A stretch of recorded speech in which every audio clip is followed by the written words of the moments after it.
Thank you all for coming, online people. Thank you all for being here. I'm going to start, as we have the last few times, just introducing ourselves. There's some people that are sometimes online are here, and some that are usually here are online. So we'll start here, and then I'll ask online people if you're able to get to your mic and introduce yourselves. Then you pop up on the screen, and we all get to see you. Jan, we'll start with you. Hi. Hi. I'm Jan Nelson, and I'm usually online, but I happen to be here. Ann Heisey. Leslie Robbins. Cheryl Rockwade. Karen Reesmayer. Renee Hilders. Shane Wise. Tracy. Michelle, you're on screen. Introduce yourself. Hey, hi, Michelle. I was in person last time and too lazy to drive up to Bailey's Harbor today, so online today. Chandra? Hi, Chandra. Chandra. Let's see who's next. Beth, are you able to say hi? Hi, everyone. Hi, Beth. Jamie? Hi, Jamie Hannity up in Gills Rock. Hi, Jamie. I was wondering where you lived. Linda, where's Linda? I see you're on the list here. I'm here in Chicago. Hi. Do you live in the city? Yeah. West Rogers Park. I think the only one we missed is Diane. Are you able to say hi, Diane? See you soon. We see you, part of you. All right. Thank you, everybody, for coming. As always, this is, different. So if you're trying to say something and I don't catch it, please let me know, or someone else let me know if you see it. We are discussing the Night Watchman. And Louise Erdrich says that she wrote this to keep the memory alive of how the U.S. government tried to terminate Native American tribes. Did anyone know much or anything about that before reading this? A little. Not that it was so late in the century, in the last century, in the 50s. Right. Up until It now. never ends. Now. You knew some? Just because I've read so many of her novels and have read about her. So I know a little bit. I like that link you gave us to her. She has a lovely, I don't even really know how to describe her voice, but it was fun. Did anyone listen to that? Kind of breathy. I like to listen to it. There's some voices that just resonate. And of course, I love hearing what she had to say. That was very good, lady. I love that. Yeah, she does have someone said breathy, a very calm voice. I did do the audiobook and it comes across very well with her words and her voice. I thought it was very good to listen to.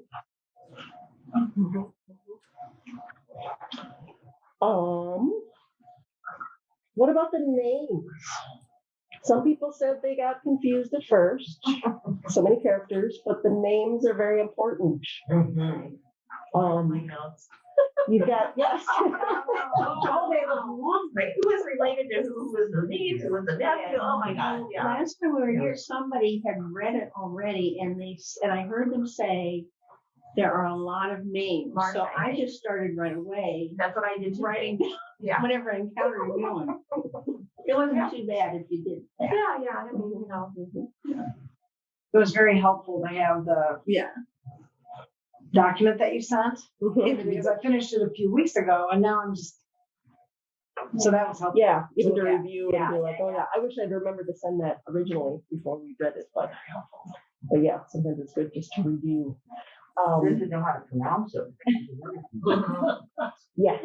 I'm thinking now about the significance of names. Yeah. So now I have to go back and think about the characters and what's significant about them. So help me people. What is it? Thomas and the muskrat. Right. Yeah. Right. That's one that stands out. Well, the explanation of why that's powerful, why a muskrat is The creation story was very interesting with that. Yeah, there was Woody Mountain or Wood Mountain. That was another one. And Achilles was his grandfather. Am I saying that correctly? Achilles? Or Achilles. Or Was her father, Achilles' father. Which is an interesting name. Patrice versus Pixie. What's the significance of Patrice? Yeah, I was just wondering, where did Somebody help she get help that? out with that. Where did, yeah. Because her real name was Pixie, right? Her real name was Patrice. No, really? She had Pixie like eyes. And that's Yeah. why she was called Pixie as a kid. Yeah. But Patrice and Vera and their other children were not, they used a lot of what I would consider, English sorts. Yeah. Where's my? Oh gosh, you guys in your notes. And Louise. Louise. It was, although her mother, Thomas's mother-in-law, there was Milko. And Fallon was his father. So there are some interesting. Well, Patrice, and how do you pronounce Patrice's mother's name? Oh, I don't know. Little Z. Xanax? When there's two A's, I always kind of said Za. Yeah. She was an interesting. Yes. Yeah. Oh, that's right. You heard all the names. We do. But then, so in the book, you heard all the names. You pronounced. Oh. No, I think she's found what she needed. So, One thing I remember, because when I kind of read the book, I have the book, but I listen to the audio. And Toronto, when I got to that in writing, I was like, wow, that's a lot of letters for Yeah. the way they said it, the way it's, when you hear it. how it's pronounced? I was expecting Pronto, Oh, I didn't hear it until I heard the interview with her this evening. And I thought, oh, I've been saying it in my head as parento. Me too. That's what I That's did. French, right? Well, I mean, that, yeah, for sure. Probably was French Canadian. Yeah, I would assume. Well, the whole, they, in the boarding schools, taking away their native names and making them learn English and cutting their hair. And then I've read, was it this Tenderlands? Yeah, we just Yeah, read we that just one. finished. That other just horrifying Yeah, time. story of the children at the boarding school and how, apparently this was standard across the country, these boarding schools that were cruel and tried to, take the Indian out of the child. I didn't realize, he said it, she wrote one point in the book that the Mormons, I don't know if this, tried to kill Yeah. Yeah. the Indians. Yeah. Yeah.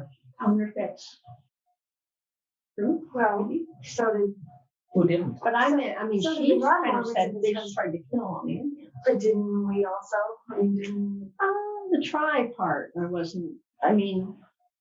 they tried to move them, off their land, but it sounded like they were just out to Unless they converted, I think. get rid of them. That was interesting having the Mormon kids around trying to convert. Oh, Yeah. gosh. Somebody's like, oh my God, well, the whole campaign to slaughter all the buffalo, supposedly some of the thinking of that campaign was It would to make them starve. starve. Sure. Yeah. Well, what's in the Trail of Tears? Yeah.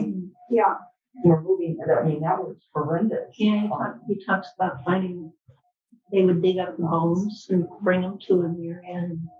A lot of really interesting history in this book.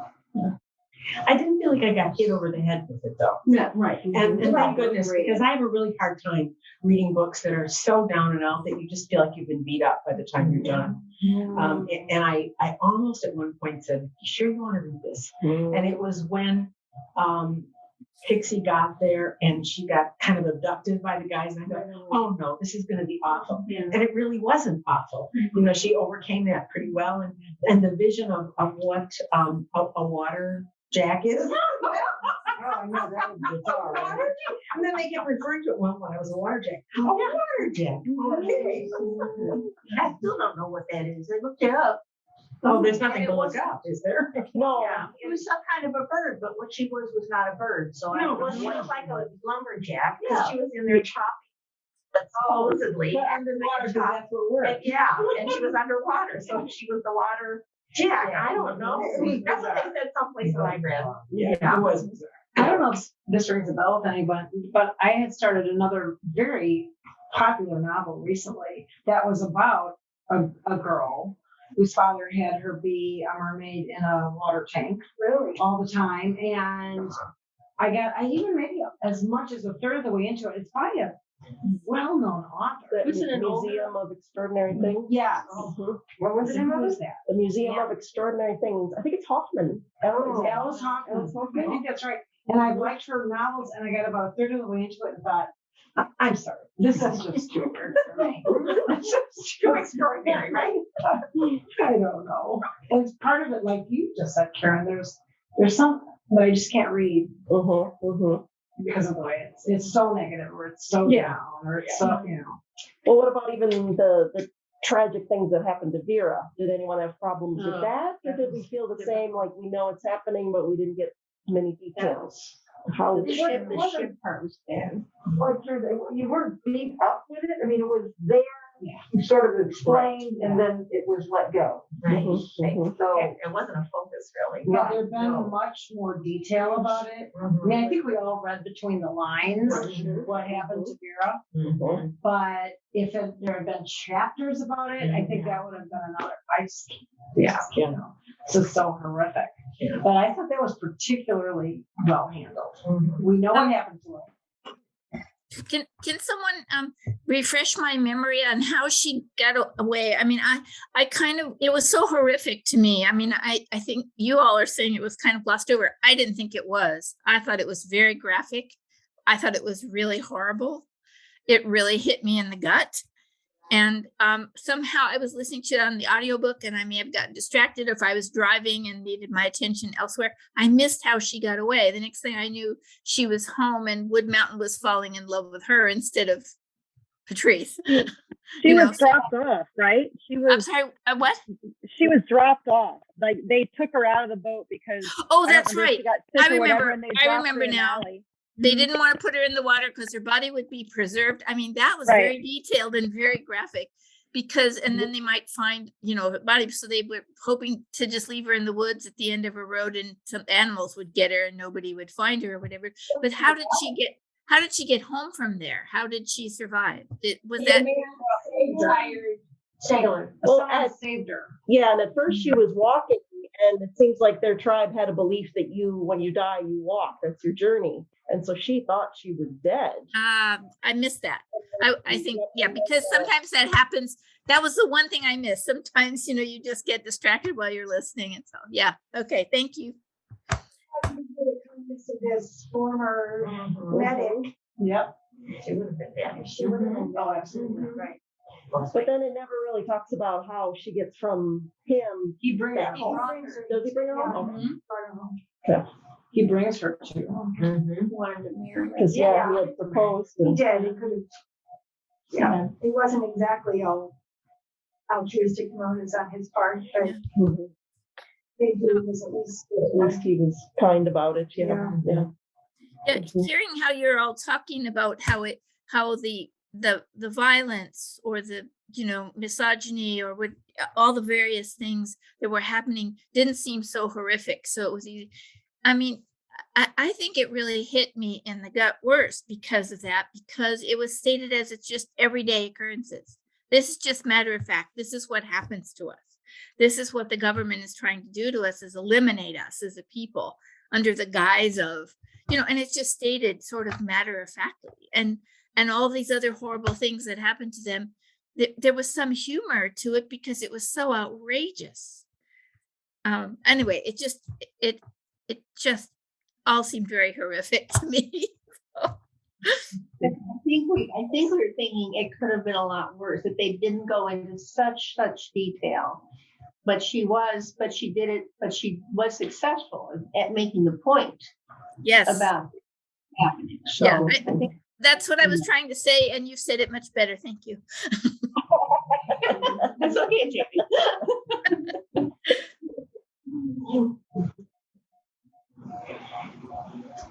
Yeah, it's not nonfiction that she's explaining all the horrors of the way the tribes have been treated. It's there, but then she also wraps us into the characters and their lives. So that is a nice a way to offset the truth of the horrible things that happened. but I think because we can also get into the lives of the characters and their stories, it makes it a little more palatable to read. Sometimes I had question marks in my head because they all had times when life was a dream or dreams were a big part of what they were thinking and doing. And that's fine. And I didn't feel, I felt a little bit at what's going on. A little, I wasn't real sure about some stuff. Occasionally. Yeah, what was that? I don't know. I'm not sure. Renee said the dog thing. And remind us what the dog thing was. Well, when Patrice is looking for her sister, and then she goes back to that horrible probably dog house or whatever, And the dog. and she finds that she knew there was somebody or something in that house, and then when she goes back, she finds the dog chained up and then dies, and Then he the talks dog to her. talks to her. Yeah, some of that is a little confusing, or it's an allusion to a whole different way to look at life, Right. I guess. What's that magical, what was it? Yes. Magical realism. Yes, A lot of- yes. Which a lot of times I don't like in books, I but don't I can either. accept it in this somehow. I did too, because I don't like anything I don't fantasy or either. anything. I'm very much realist. Yeah, but I think here I could accept it because I feel like maybe the author is helping me understand some of the visions of the Native American culture. I think it's part of their culture. And it is, and think of this is 1953. Yeah. 53 is a whole different awareness and assimilation and all kinds of other stuff for those kinds of for Native people, I'm assuming. Because I found that to be a real part of the whole thing. And I was surprised at how innocent Patrice was about a lot of things, how she was so unaware of a lot of stuff that was going on around her. And yet how they viewed people that had babies. I would have expected them to be a little bit harder on people having babies, and think of when you were a kid and how that was viewed. And so I was surprised at how all of that played out in that particular culture. I think she's fantastic about giving us insights into a culture that most of us just really know almost nothing about. Right.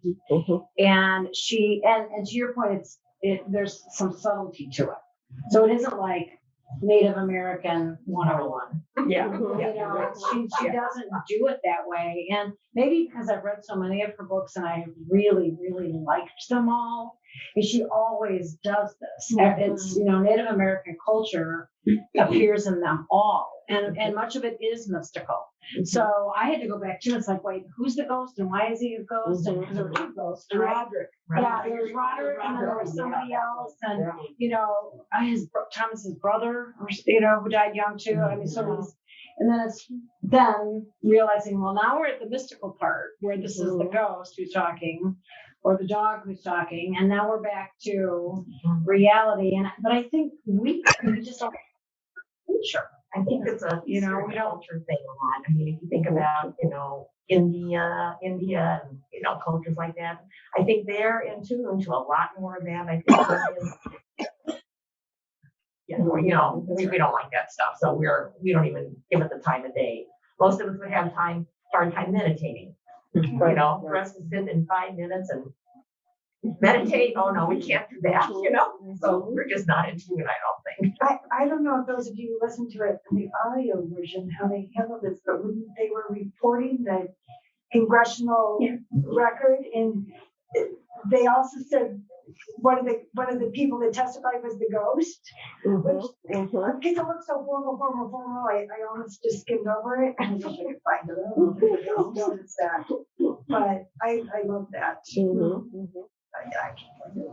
Wasn't Millie an interesting character? Yes. And unexpected. Yeah. I don't know. But who else was testifying as the ghost? I wonder if she took some of that from actual documents, but then inserted her own. Kind of feels like it. Right. I'm sorry. Online people, you've been quiet. Anybody have thoughts on some of these, to us, kind of unexplainable phenomenon and things that happen in the book? I was interested in the treatment of uh, the people as they get off the reservation. You know, the takes a definite decline, uh, and you know, like all the preparation. Was it Tom that all the preparation that went into the testimony for the hearings in Washington, and it just like they were like just so trivialized. You know, it's like, oh, okay, thanks for showing up. And you know, they went through all these efforts, 5, 6, 7 people to be crowded into some place. They spent like 2 days on the train getting there, and they did lots of research and preparation prior to it, and they basically were dismissed when they got there. And you know, of course, their experiences of the people in Minneapolis is horrific. So much so that there's search party to go out and rescue people from there. But I think some of the treatment of them, you know, in the story is not that different from the way other marginalized communities are treated even today in places. And if they had gone to fight for something like that, and even in some cases, Native Americans still today, and Right. fighting for their own rights, you know. So Yeah, you I see mean, it in 53, and unfortunately we still see it in 2021. And right, it's really a strong case against assimilation. yeah.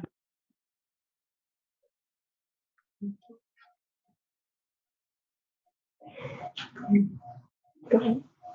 I just think there were so many positive characters and situations in the book. You know, Thomas was so wonderful, and Zana, how do you say her? You heard? I think that's close. Yeah, Zana, Zana. was so interesting, and Millie was an interesting character, and the teacher was pretty sweet, and you know, Wooden Mountain had his, and they're just, I just think we were able to like so many of the characters and really like them. I think the hardest novels to read are the ones where I don't like anybody, and I think, why am I reading this? I don't like any of them.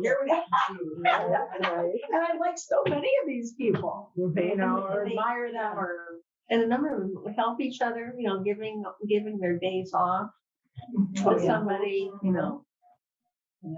Well, and when Patrice comes back with the baby, I mean, you know, like pitched in that time frame for someone to. Oh yeah, that was a big deal. Yeah. Whoa. Pitched in and. Yes, exactly. I mean, it was just marvelous, you know, that camaraderie that they all had. And then to read about their houses and live, you know, linoleum laid up on top of mud, you know, and that was you were in high standards if you had linoleum over mud. I sounded like it.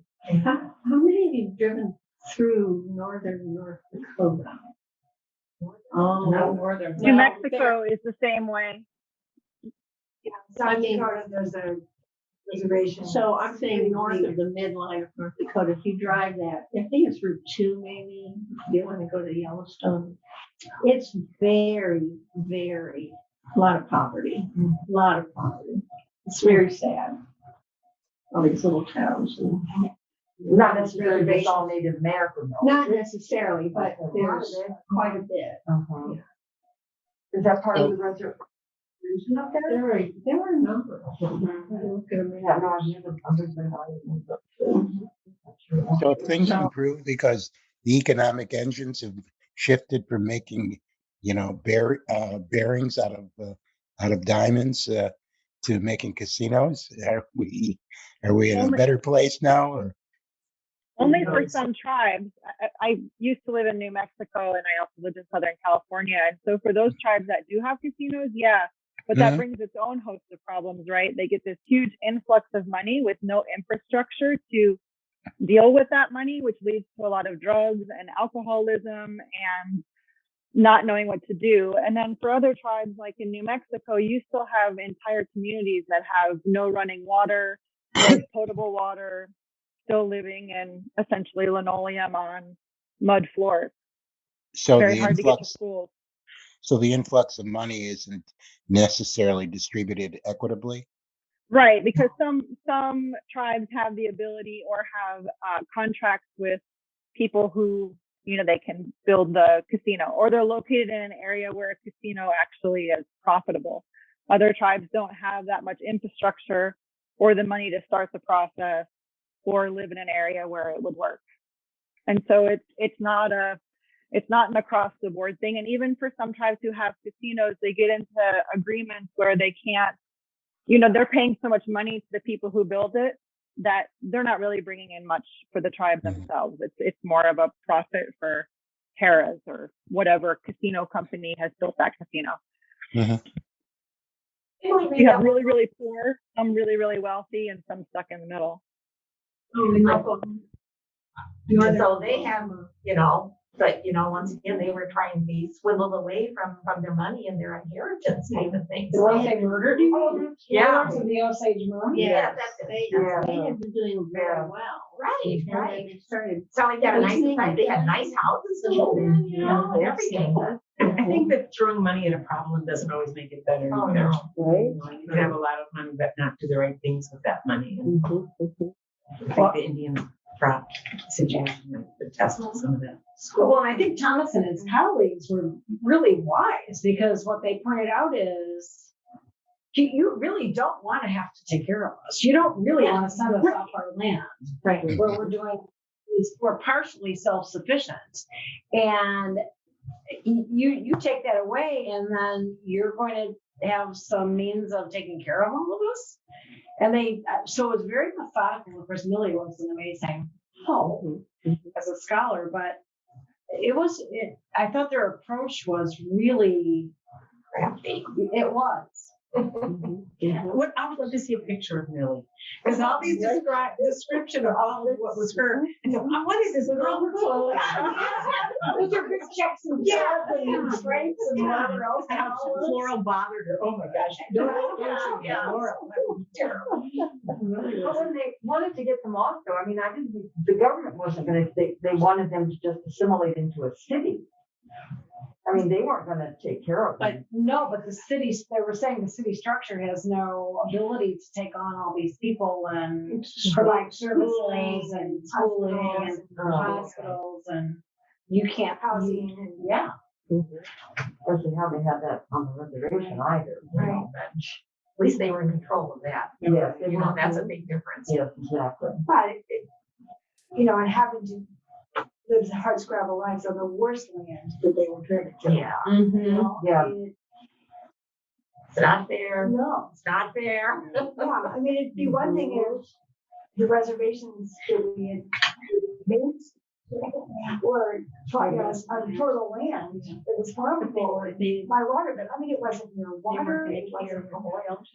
No. And I think that was a big point of, at least they owned this land. Yeah. And I think that's a real, And they were together. and they Yes. were together as a community.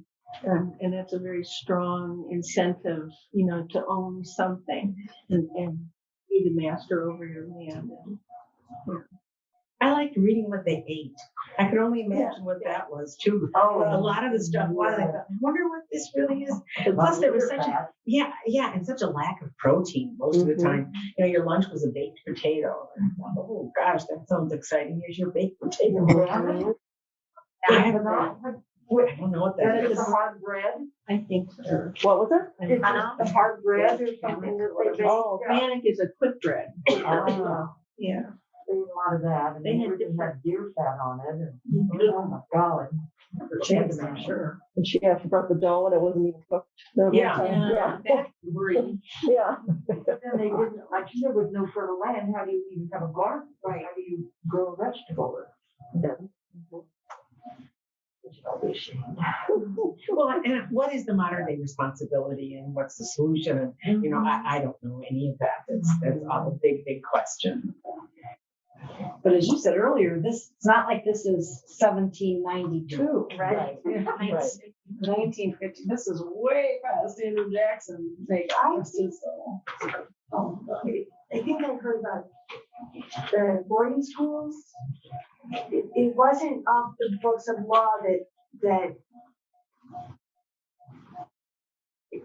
until 1968, it was still possible for schools or the federal government to remove students from The their reservation. parents. Wow. Until 1968. Well, when did me? Yeah. It was 60s. Yeah, I think it was the 60s when they were, you know, revolting. Yeah. I mean, yeah. Maybe that's that too. Yeah, I think so. Crazy to think about timeline. Yeah. Mm-hmm. When I was 16, I worked in Volunteers in Service to America in Chinle, Arizona, on a Navajo reservation for a summer. And I did a lot of work with kids that were the same age that I was at the time. And I remember that they told us to not judge the whole situation with our own terms, because our expectation was that you should have this pretty outfit or this, that to be okay. And that wasn't how a lot of other cultures are viewing things to consider themselves in the mainstream. That's not what they want. And it was hard to look at it that way when you were 16. But indeed, yeah, you can't judge everything by what your own standards are either, I don't think. So how did that affect you? Well, I remember I had to bury people. I had to dress a baby and bury a baby at one point. Yeah. Oh my God. Yeah. Did you live there with Yes. Is that Yes. the national, what is the national, it's not a national park, but a national. It's just east of the Grand Canyon, The right? Bears years? You mean Canyon de Chelly? Yes. Yes. Isn't that near Canyon? Mhm. Yes. You know, I was 16, so I only remember little bits of this, to tell you the truth. And I don't know what the reality actually is, but in the group that I was in, there was a good friend of mine who was Japanese by background, and the Indians that were there asked what tribe she was from, because they really had no idea about other countries even. They were that removed and separated from the world at that point. And there's a Hopi reservation Yes. near there Yes, that are there is. really separated. Yes. Because they still live in those Yeah. different structures entirely. And yeah. They live the old way. Mhm. The old way. At least, yeah, maybe Us, still, I don't know. Mm-hmm. But everybody doesn't have to live in a 3-bed, 2-bath place to be a happy person, you know, I think we need to keep I that. think we know that intellectually. Of course. You know. People have running water and electricity. And that's still a problem, potable water. It's still a problem. in the reservation. Oh, and it's kind of big. Yeah. Here we cry if our Wi-Fi goes out. It's a problem in Detroit. Better get over it. Yeah. Good water there. So the title, The Night Watchman, obviously there's the literal, Thomas was the night watchman at the plant, but throughout the novel, we kind of see different meanings of it. Did anybody pick up on that, or what it could mean? What did it mean to you? I think I'm not deep enough. Missed that. Well, Roderick was always kind of around at night, watching. A lot of times watching Thomas, watching. I don't know if he watched LaPlatte. Was it Labatt? That The other watchman. Roderick took the fall for Labatt.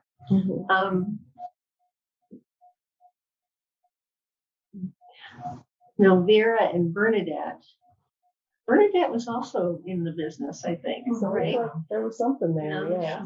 I think Nighttime things going Yeah. on. wasn't Bernadette responsible for a lot of that, or was she with somebody who was She a perpetrator? She had an idea what had happened to Vera, but I don't know if she was responsible for it happening to Vera. But she probably got Vera and started. I don't know. I think she was She was, yeah. Yeah. I think she was the girlfriend or the significant, whatever.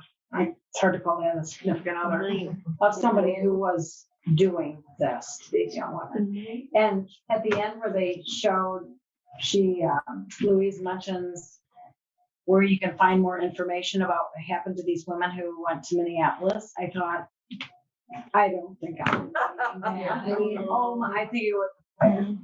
Yeah. Just Vera on the ship. Just oh my goodness gracious, with that. But like I said, the sex trafficking has not stopped. Really? No, it's really. Nothing has. Probably worse so sad. than that back then. So.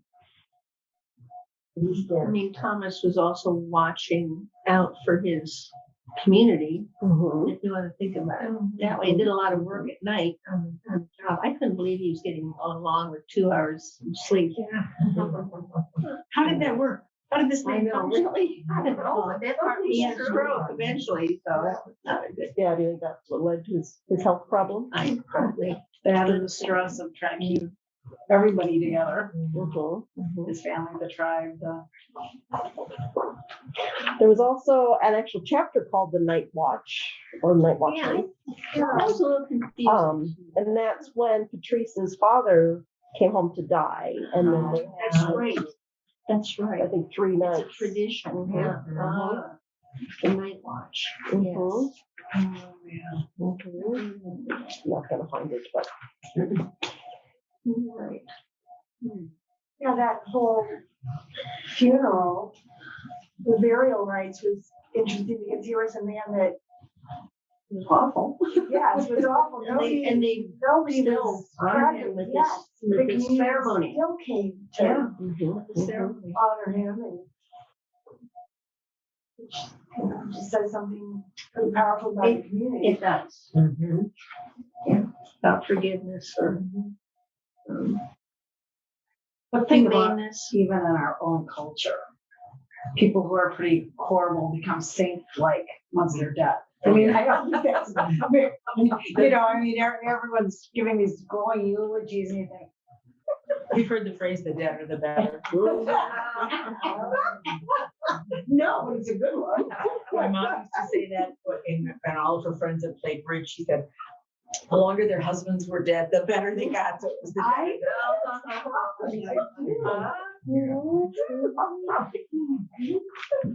Oh, maybe I've been to too many funerals. we talked a little about things that were unexplainable. Do you think any of you would be able to take a nap right next to a hibernating bear? No. But did she know it was hibernating right away? Yeah, she did know. Yes, she did. I think that was kind of semi-mystical too, though, Yeah, right? yeah, but she got all this real thing too, you know? But it seemed to change her a bit at that My point. dreams could do that. Mm-hmm. And then she didn't want, she was sort of upset that her mother went Killed the to. bear. I would have too, because she got that beautiful rug that the baby could now. The food is amazing. Yeah. What did anybody out there think about the beer? Is Jamie gone? I'm sure if they told me the real condition of the baby when they found it too, that would have done me in also. If they didn't have what it took to feed it and took care of it, take care of it, that would have been hard. It was interesting that Wood Mountain loved that baby so That was so charming. Yes, it was. Charming. Face and the baby. No, he was an interesting guy.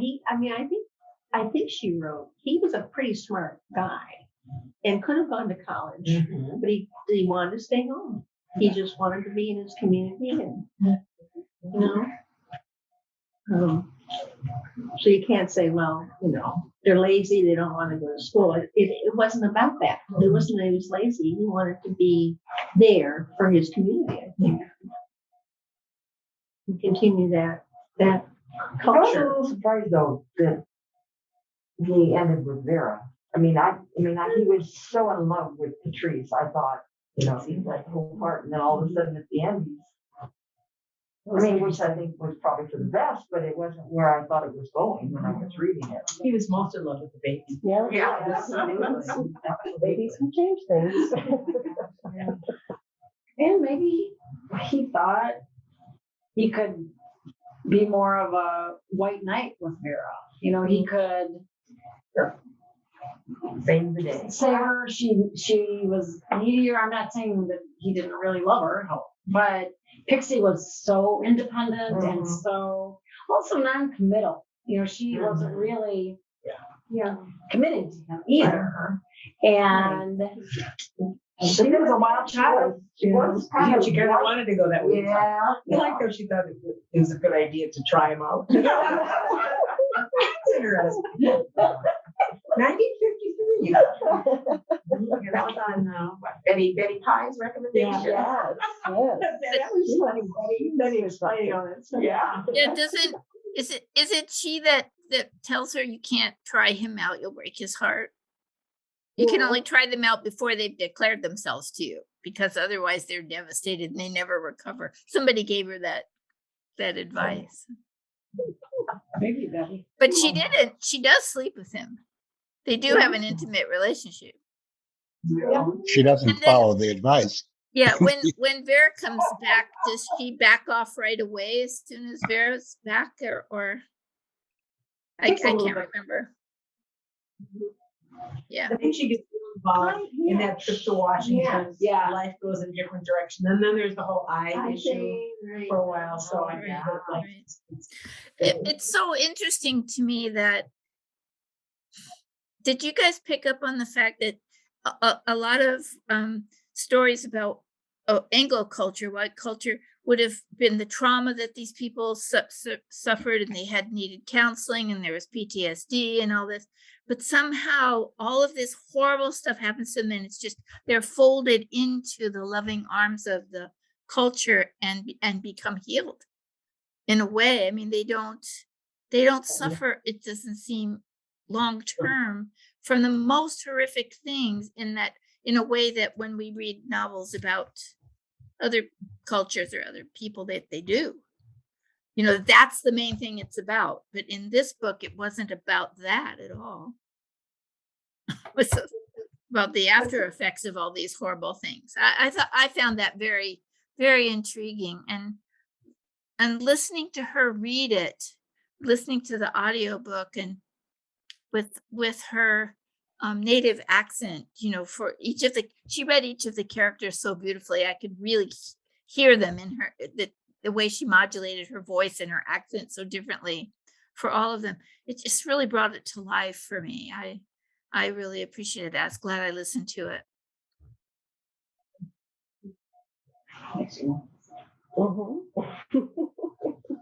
I wonder, Jamie, if they're more accepting of these things having happened, and not judging and not making any judgment about why it happened to the person or what the person should have done or what, you know, then because they're more isolated, they're closer, they communicate with each other differently. And you know, you can live in the same neighborhood. Yeah, I've worked on earlier in my career, I worked on several different reservations as an educational. I worked on reservations up in Minnesota, Iowa, Wisconsin, and Michigan, various ones, mostly Minnesota, and as an educational consultant. And so I really saw how they dealt with some of the most horrific things of really just putting their arms, not figuratively, the arms of the community were around everybody, whether they were drug addicts or had suffered rape or whatever. There was no shame in it. There wasn't, there was no implication that you should be ashamed of what you were going through. This is just what you were going through, and we'll help you. We'll help you. You know. They were. I think that, I saw the same thing. I spent a little time in Africa after war, and these kids had they'd seen so much trauma, but there were no school counselors. They just accepted that there would be more, and everybody had suffered, and everybody had trauma, and they just kind of went on with life. So they've never been coddled, so Yes. they're not aware of that idea of, oh, you have to take care of me, Yeah. you know, instead it's the community that Yeah, says, it is. okay, we have to take We're care of gonna you. move on. Yeah. Huh. I would take care of you something. I'm sure. I don't like you. That's good to know. You do. Well, that's the don't- other thing we too, you don't- don't always know. That's right. Mhm. Well, it's that, and that's the pros and the blessing of having our own homes. There's our own land, and you don't know, you can Yeah. suffer in silence. No Yeah. one knows. Yeah. Right, and right. people If you're in a tight community, do. you can't suffer in silence. Mhm. That's true. You know your neighbor's business, and Mhm. that's good and bad. Yeah. Right, right. Mhm. Community is the only way to survive. And we just don't know. I don't know you all, so I don't know what your backgrounds are, but we obviously share certain characteristics.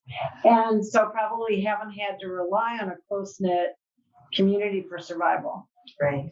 And so whether wherever that is, whether it's Native American or African American or, you know, other subcultures in other cultures, if you are the other and you only have each other, then wouldn't you, I guess you would circle the wagons, or to use Jamie's expression, figuratively circle, Right. you know, with your arms. We pride ourselves in this country on being independent. Well, if you're independent, You're independent. then you're independent. Yeah. Well, I think Durham County kind of circles their arms. I think on the whole, this county is pretty good at taking care That's wonderful. of people. Well, certainly through this pandemic. As long as they know services that were what the needs are. coordinated for Right. various things. Yeah. Mhm. Mhm. Yeah, I didn't mean to imply Oh, no, that. no, I know you that- didn't. I that just- we don't yeah. take care of each I other think ever, because, but but because it's small, I know, small relative to living in Chicago or, yeah, it's a little easier. yeah. Yeah, Washington Island might have a whole different community up there because, Oh my gosh, they really have to stick together, you know? Mhm. I hope they like each other. Ferry rides. Sherry, you got a lot of notes over there. Anything you were hoping to share with us? Oh, I don't know. I was a little disappointed that there wasn't more about the thing in Washington. Mhm. There was more about the end of it too. Yeah. How it really, you know, Yeah, Yes. so to me, that was, I was, Oh, I looked it when I up. first started reading it, I thought we would have a lot more of that. Gosh, it took forever before they got there, you know? And then once they got there, you really didn't get very much, so I was a little disappointed in that. Did you look up online about? I that didn't. whole- Oh, Tell us. oh, well, all 4 people were arrested and they all went to prison. And one of them had their. Are you talking about the shooting? What are you talking about? The Puerto Rican event. Oh, okay. Oh, man. Okay, I was talking Not about the the tribal. Indian thing. Tribal thing. Who got arrested? What were you talking about? The tribal thing where. The tribal Oh, tribe. what happened? Oh, They all no, went all I there know is that they didn't get terminated. Yeah, but something must have happened like afterwards. I was gonna Yeah. say something. Yeah. Yeah. Yeah. I think there was so much buildup. Like, Oh, yeah.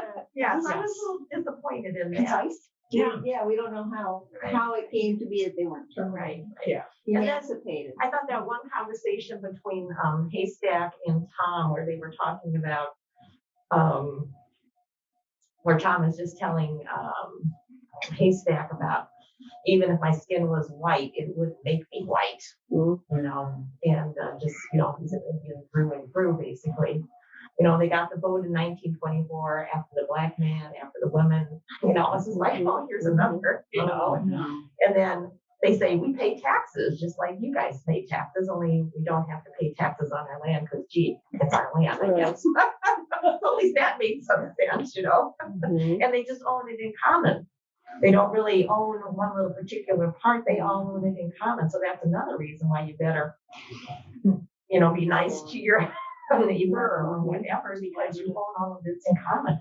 It's bad enough when a family owns it in common, and now you've got, you know, everybody on the reservation owning it in common. So, yeah, so I guess those are some of the things that I found interesting. Didn't Indians in general, this is a generalization, they really did not think of land in ownership terms. Correct. So, and that's why they got screwed. in the That's long how they run. lost the Yes.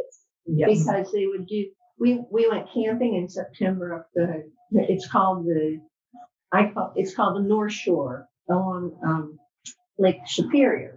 It goes right up the coast, and I read a book about the tribes up there, and because they moved around for hunting and fishing and they're seasonal, and they didn't own the land. The white population came in and said, well, I'm taking this piece, and they would do these census just like they did in here and count the people, but they might not be there because they're over here in the summertime. And they really just They were all part of nature. Yeah. Everything was a part of nature. It was all You didn't own connected. nature. Yeah. so they lost a lot of land. But just like with the public schools, they would count them in order to become a state. You had to have a certain population to become a state, so they would count them when it was expedient for them to do so, would serve their purposes and not otherwise. And when I worked in a lot of the schools as a consultant, trying to help with curriculum for migrant children, whether they were Native American migrant or Hispanic migrant, following the crops, the apples, the cherries, and then going down south. Getting the schools to change their curriculum to accommodate to that was really tough, but they would beg those families to stay into October past a certain date so they would get their state money. There's a head count day for you getting your state money, and then they didn't care if they left after that. Then they'd have all that money for half the number of kids. And that was pretty rampant all over the rural areas in Minnesota, Michigan, Wisconsin, Iowa. Constantly we were fighting that. So it's just very typical. Count when it serves your purposes and discount when it doesn't. Like, isn't even that way for political districting and stuff like that? I think we have contemporary way we do that. Well, those of you that have read her other books, how does this compare with some of her other writings? Jamie has something to say. You told me what you thought, Jamie, about her other. You compared this with her other Yeah, books. I've read a lot of her books. This is probably my least favorite of the ones that I've read. And I don't know exactly why. I think it took me a long time to get into it. There were too many separate plots for me, that the characters were it was like individual short stories, and you were following the thread, and I couldn't see the relationship between Thomas and Patrice at all until almost 2/3 of the book. Then they sort of came together to be going to court together and everything, and their stories kind of made a lot, but it took a long time for me to warm up to it in that way. I enjoyed the individual stories, but seeing it kind of all come together, it was hard for me. And it wasn't, I loved the lyrical parts, with the mythical stories and the magical realism. I thought that was pretty strong in this book. But the other books were even more so. The earlier books were even more so. I can't remember the name of the one that I read just a few years ago. It had Rose in the title. La Rose. Pardon? La Rose. It's So, called yeah. La Rose. Yes, I just loved that book. Yeah, it was really beautifully written. The characters were so great. So yeah, it took me a long time to warm up to this one, and I didn't have to warm up in the other ones. That's the only difference. I did in the end. I was really happy I read this in the end. I started this book on Sunday. So I that's why it was really easy for me, because I just read like crazy. I couldn't get lost in it. I couldn't take time in it. So I thought Patrice got to know him really fast. That's right. It was like cramming for the exam. Oh my gosh. I liked every one that I read, frankly. So how does this one place? And I liked it a lot. I did, but I haven't. So whenever La Rose was published, that was the last one that I'd read. It looks like there were one or two in between here. I did not know about this book that won the Pulitzer. after I read it. And right before I started it, I found myself thinking, how is it possible that Louise, it's Erdrich, is that how she says it? How is it possible that Louise Erdrich has never won a Pulitzer? I mean, there are so many wonderful books. And I guess she finally did. And now she has a new one since this. She just cranked out another one. One of on my bucket list is to go to her bookshop in Minnesota. Mine too. Because apparently she's there a lot, and I'd love to hang out there. Minneapolis? Yeah. Okay, well, go to Minneapolis and then go to the restaurant. And she was married to Michael Dorrit. Oh, she was. Oh, that was a tragic relationship. Didn't he killed himself? He killed himself. Yeah. Well, yeah, he wrote a wonderful book about his adopted son that had fetal alcohol syndrome. There was this wonderful book, and he became very famous. And what a good dad! And it turned out he was molesting this boy through all of that, and yeah, and that was a really tragic relationship. She wrote about that after it took her some time to get to. To be able to write about it, but she wrote a lot about that. I know he had one really hugely successful book, and I don't remember the name of it. That was the one about bringing up this adopted child with fetal alcohol syndrome. And I can't remember the name of it either. In the past, isn't it? Yeah. This is a long time ago. 20-ish years. Yeah, it sounds at least, Yep. Wasn't he the darling of the Native American writers until she kind of displaced him?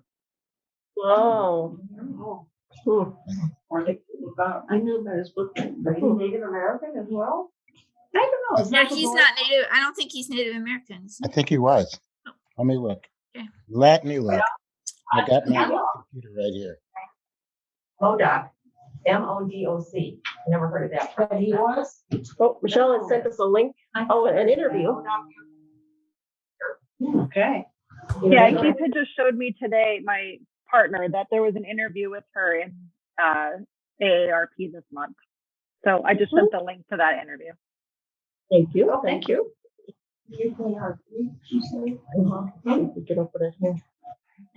She has two daughters, and were they with this gentleman that you were talking about? I don't know that. No. I don't know if they're Michael Dorrit's daughters. I don't know. I don't know. Yeah, I know. Oh my gosh. I'm gonna wait till I get to where the internet works. Well, her most recent is called The Sentinel, and it's gotten really good reviews so far. Everyone that I've talked to that's personally read it has enjoyed it. So we've got more to look forward to. The sentence. Oh, the sentence? The sentence. Did I say sentinel? Yeah. The sentence. It has to do I've with seen that. prison sentences there. I thought it had to do with writing. She's talking about the sentence. Yeah. Oh, well, more to look up. I think it has to do with a sentence for a crime. Oh, the woman who's gotten out of jail, who works at the bookstore. Yes. The main character is a woman who spent 13 years or something in prison, deservedly so. And then she gets out and works in a bookstore very similar to Louise's bookstore. Yeah. I guess she's quite the character. Oh, also Native American, of course. I have to tell you, ladies, you're all brilliant and everything, but I look forward to coming here to hear what Jean Whitney has to say. It's always a letdown when there's no Jean Whitney. She has such interesting. Yeah. She does. Yeah. Am I overrated? I mean, I just so interesting. Where is she? I don't know. How dare her? How come? You better find out. Take care of her. Yeah. Well, we will have a chat with Jane. Yes. Yes. Oh, Yes. Who? Oh, your Well, he's concerned about potable water in Wisconsin, in Door County. So he's down at the crossroads listening to the UW Oshkosh talk about all the water samples that we sent in and what's happening with that, and all that kind of stuff. So yeah, we did that last chemistry week and forgot about chemistry. Well, we missed him too. Yeah. Bruce, did you find out anything interesting to share? Yep. Michael Dorsey's book is called The Broken Cord, about raising his son with fetal alcohol syndrome, his adopted son with fetal alcohol syndrome. It seems that besides being the chair of Native American Studies at Dartmouth, he also had some Native American blood by his father. I guess his mother. It was like he was the product of a mixed marriage, and I think he was raised by some aunts who he spent a lot of summer times up in reservations in Montana. So there were influences at the very least. Yeah, it says in Wikipedia he committed suicide in 1997 while police were investigating allegations that he had abused his daughters. And it came out later that he had abused this boy too, suffering from. Yeah. So she had a rough time in that marriage. So did the kids. Yes. Yeah, definitely. Oh dear. Oh, well, on those happy notes, any other thoughts about the Night Watchman? Anything that people wanted to say that they didn't get a chance to yet? I really liked it, and I enjoyed a lot of the history that I found in it. I thought it was great. I didn't find it overwhelming as far as the number of characters, and I'm glad I didn't read that list before I started reading it. Once I read it afterwards, I thought, oh my God, this is so confusing. But it wasn't at all during the reading of it, so I thought it flowed very smoothly. Each character was so distinct. That it didn't overwhelm you. Sometimes you have those characters and they're not spoken up a lot about, not a lot of background on, and you keep going forward, and then Which one are you? Right. Especially if they have somebody with the same, like Fred and Phineas, and I don't know. You can't have a lot of similar names. You just can't do it. Do me. I came across another piece of fun information. Her name is pronounced Erdrich, as you thought, and it means rich earth. Oh, It's German, right? I did that somewhere. Right. Yeah. Oh, yeah. So is that her birth name? Is Erdrich her birth last name? Erdrich. I think so. He didn't take his name. Right. Any other comments from the online folks here? something about the cover too. There was something interesting about the. Oh, the aurora It's borealis. the colors. aurora borealis. Yeah. Which. Northern Lights. Yeah. That was a stretch. I read it. I read it. Yeah, really? Sure. If you see the northern lights, they are those colors. They are those colors. I agree with you. Yeah. But You it was should go kind of hardly weird. ever see the northern lights when you see them. No. No. Well, this is our last meeting for this. Oh, and I have maps here. I will include them in the email if anybody wants to see them. But this is the tribal lands map of Wisconsin, circa 1800. If anybody's interested, this area here would have been Menominee land. So I have often wondered, does anyone know this? I've often wondered if Wisconsin has more city and town and village and whatever Native American names than any other state. It has a lot. I'll bet it has. I wonder, because some of these other states would, except they're so much less populous, like the Dakotas and Montana, and they're just not very highly populated. So I spent a lot of time looking at the map of Wisconsin, since it's our second state, and there's so many, so many towns. That's a number of how many W's there are in the state of Wisconsin, the county name and the city name, Milwaukee. I mean, Wauwatosa. Yeah, every time you turn around, it's like Mickey River. There are many of them in Illinois as well, but not. That's right. We have our own totem pole in this one state park, We Well, and several areas that have been dug by archaeologists that indicate there have been native here for since 600, Oh, yeah. 800, Isn't that 900, something? 1200. Yeah, it's really remarkable when you think people have been here for thousands of years for sure. But they knew something we found out very recently. This is the place to come in the summer. A lot of it was, Sometimes when I walk the trails, I think, I can imagine native peoples walking the same trails because they're Well, they on the did. water and hunting. And They did. They just yeah. lakes and Lake and Bay. Just up the beach from us there before the big houses got built Yeah. there, that there were just sand dunes. And, we spent our summers finding arrowheads almost every summer. Wow. Yeah. And where's that? Just by Heinz Creek, right? Yeah. Oh, yeah. Just north of Pine. Just north of Pine, yeah. All right, my dates here. January 5th will be our next meeting, 2022, for how to be a good creature. What is that about? We got them over here. Thank Oh, a memoir in 13 animals, Sy Montgomery. How did I just got it from my local library at home today. So, let's see.